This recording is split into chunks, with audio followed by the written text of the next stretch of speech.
Buddies in the Apocalypse, a short post-apocalyptic story from the Spinosaurus, read by the author.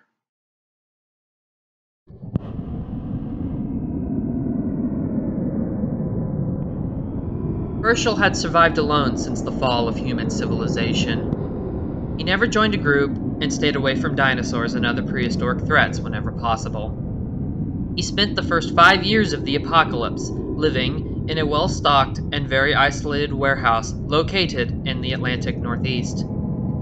He stayed inside most of the time because the warehouse had all the things a person needed, even a kitchen, a lounge, and a bathroom. The main storage area was so well stocked on food and other crucial supplies that he could live off them for decades.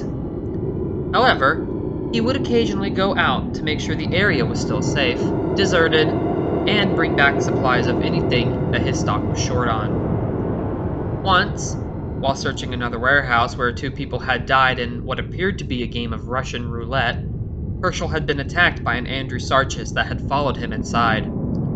He got lucky, all things considered, because one of the revolvers on the table still had a bullet in it.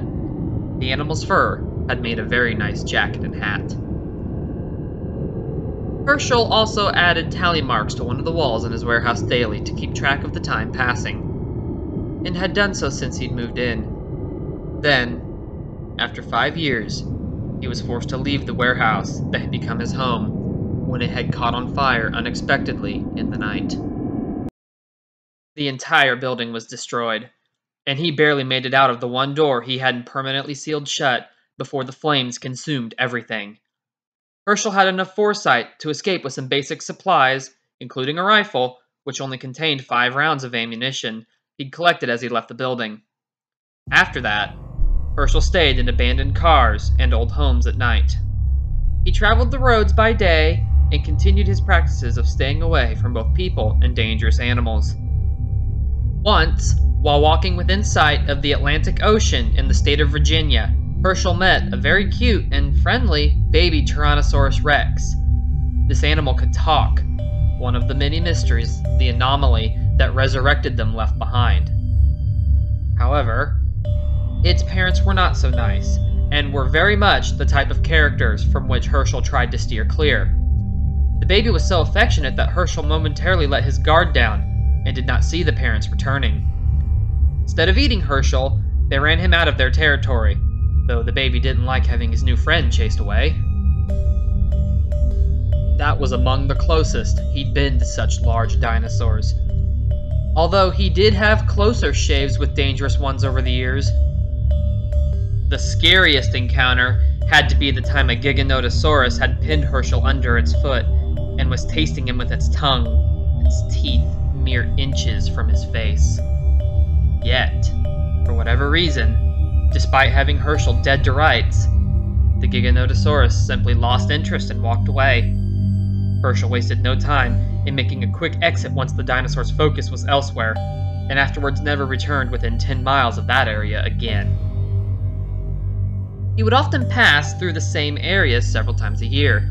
After the warehouse fire, he spent his days traveling up and down the eastern coast of the United States, simply surviving, following the same route from southern Florida to northern Maine. Sticking as close to the ocean as possible, Herschel noticed many things. Parasalophilis herds seemed to stick close to shorelines and would feast upon leaves from palm trees frequently, often accompanied by small, spiky Polacanthus. Nothosaurus, a prehistoric aquatic reptile, always stuck together and lived in pairs. Animals like Thalassorodon, Liopleurodon, Basilosaurus, Megalodon, and other prehistoric giants of the oceans could easily eat great white sharks, which, while not surprising, was very shocking and numbing to witness. Homo ergaster were able to thrive along coastlines and were excellent at tracking animal prints left in the sand by their potential meals. Coelophysis were often among the first scavengers to find whatever washed up upon the shore overnight. Various species of pterosaur, like Tapejara, had taken a great liking to nesting out on abandoned oil rigs and half-sunken ships. There was also no shortage of people who had taken to life out on the ocean. They'd become a new generation of pirates. It also turned out that conodonts were surprisingly delicious to eat, but, oddly enough, Allosaurus and others in that specific genus would avoid eating conodonts like they were poison. Herschel sometimes wondered how the baby Rex was doing. He was probably almost fully grown after all the years that had passed since they'd met.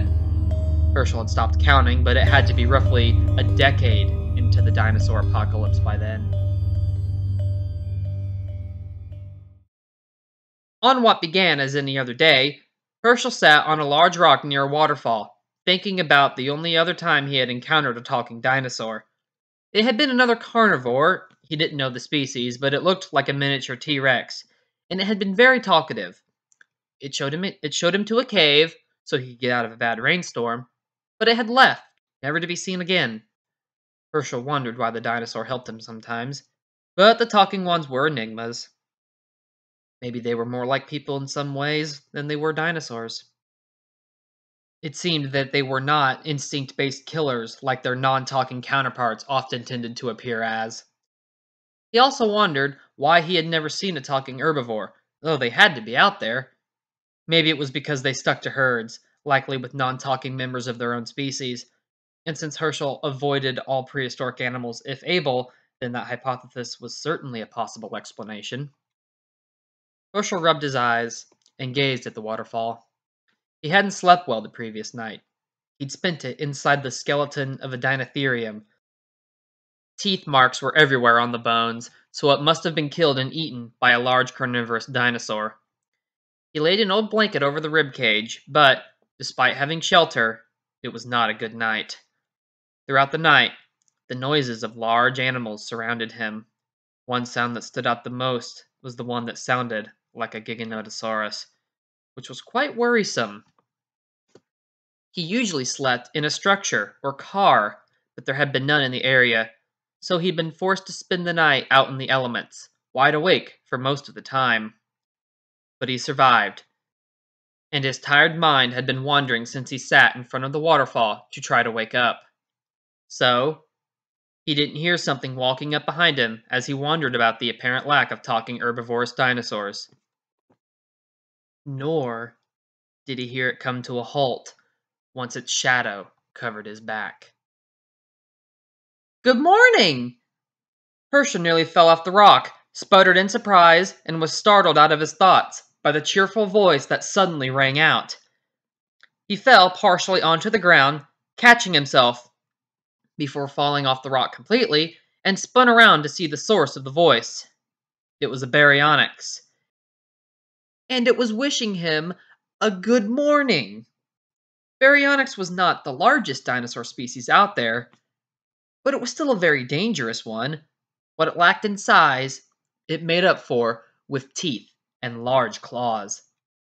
The one Herschel was now face to snout with was a young adult female, mostly orange in color, with a blue and golden stripe going down each side of her scaly body. "What? Can you not speak?" she asked him after a moment of silence. "I've never met a human who couldn't speak." "What do you want with me?" Herschel stuttered, worried he was about to become breakfast. "Well, I'd like to talk with you, or play with you, or both," the baryonyx said as if it was the most casual request in the world. "My siblings and I used to play a game called Hunt. I think it was like a game you humans call tag, is that right?" she eagerly explained. "Is this actually happening now the talking baryonyx wants to play tag with me?" Herschel thought, his eyes wide with disbelief. He'd have laughed at the absurdity if it wasn't so terrifying. He shook his head. This was clearly not a normal day in a world of abnormalities. "Will you play with me?" the baryonyx asked, with the mannerisms of a child. "Then after we can talk and get to know each other," she eagerly added. Deciding that he could use the opportunity to slip away, Herschel slowly stood and nodded. Sure," he said, wide-eyed, trying to figure out a good way to escape. "Good! Start running, cutie," the dinosaur said. Herschel didn't need to be told twice. No longer tired, he turned and sprinted away from the dinosaur as fast as he was able. "Cute!" That's not something a dinosaur should say. That's not something any dinosaur should say. Especially to a person, Herschel thought.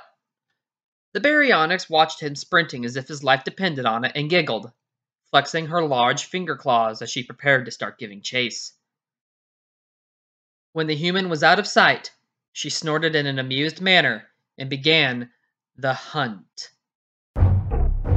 Herschel sprinted through the forest, kicking up coastline sand from the ground as he did, being mindful not to trip on exposed roots that stuck up in various angles from the bases of the trees. Surrounding him was a mix of palm trees and others that had thick roots of varying height and thickness with peeling bark and vivid green leaves.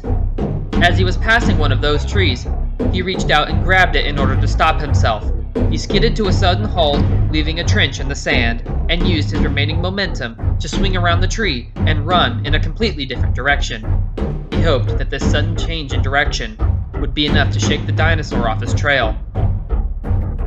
After a minute of running and seeing no sign of his pursuer in the surrounding trees, he thought that he'd managed to lose the baryonyx. Suddenly, her snout swung into him from his right side and sending him flying into a pile of white sand. Herschel groaned as she stomped her clawed feet down on either side of him and said triumphantly, "Got you! And now for my prize!" Herschel rolled onto his back and looked up at her, wiping sand from his eyes. "What prize?" he asked, taking deep breaths and expecting to be eaten up like a fish. The baryonyx leaned down closer to him, and Herschel tensed. "A nice chat with you," the dinosaur replied, backing up a few steps so Herschel could sit up without hitting his head on her belly.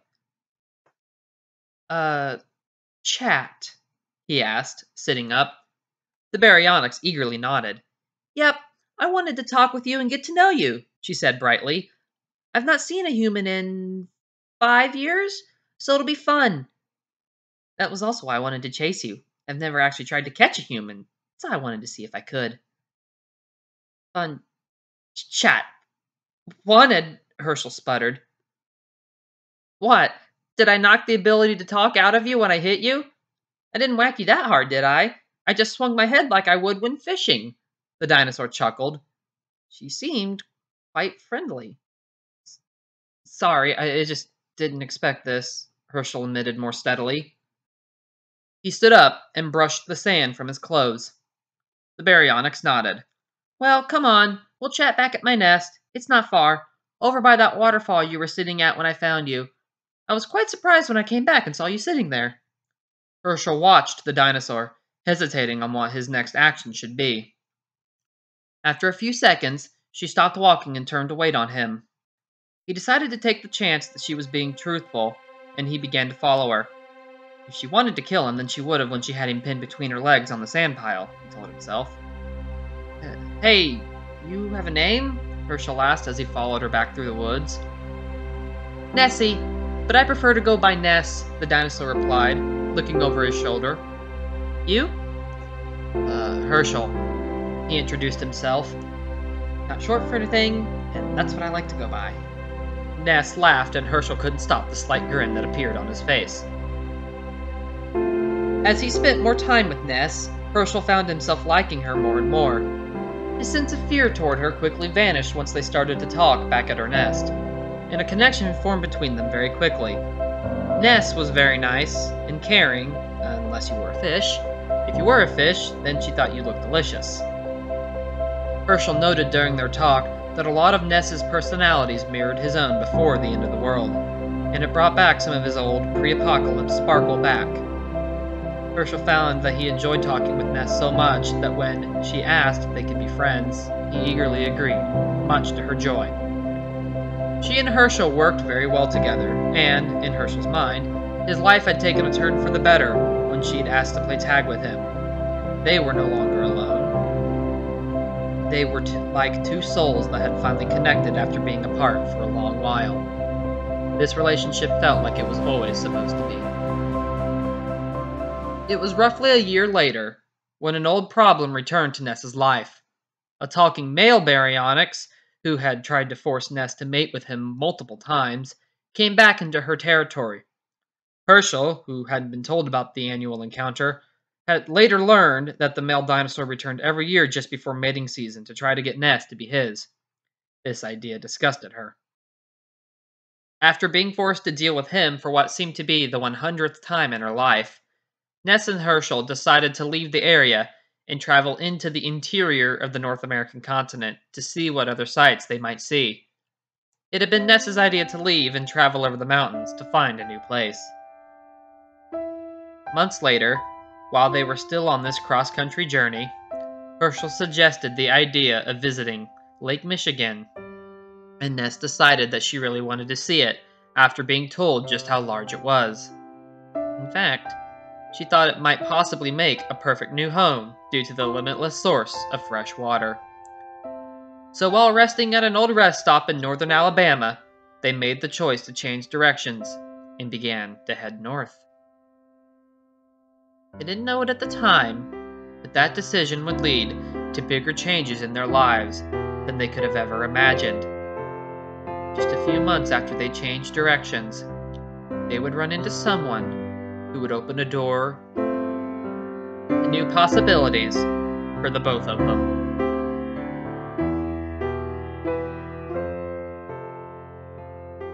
Buddies in the Apocalypse, a short original post-apocalyptic story from the Spinosaurus, read by the author.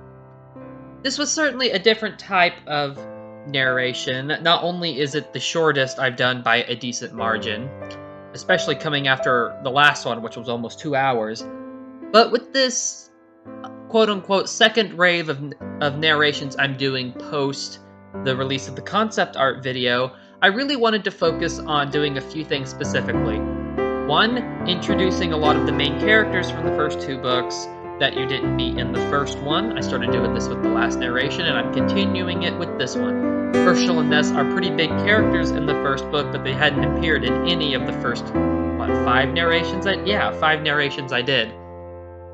So I wanted to get these 2 characters introduced with their own little prologue story, which ends basically where they're introduced in the main plot. I'm also going to do another one that revisits the main characters in the aftermath of the bridge. That one will be next, and it will probably be about as long as this one.